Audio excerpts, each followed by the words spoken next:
నమస్తే అండి. ఇదంతా శుభ్రంగా కడిగేసుకున్నామండి.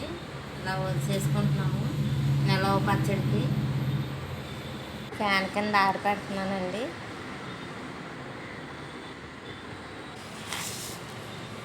రెండు స్పూన్లు ఆవాలు వేసుకోవాలి.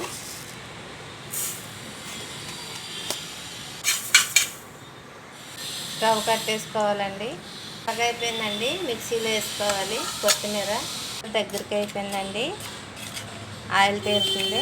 చింతపండు చల్లగా అయిపోయిందండి. కొత్తిమీర వేసేసుకో, కారం వేసుకోవాలి. ఆవాలు మెంతుల పొడి చల్లగా అయిపోయిందండి. తాలింపు వేసేసుకో. రెడీ అయిపోయిందండి. చాలా బాగా కుదిరింది. ఉజ్జాయింపుగా వేసాను అన్నీ. మీకు నచ్చుతుంది అనుకుంటున్నాను. నచ్చితే లైక్ చేయండి, సబ్స్క్రైబ్ చేసుకోండి.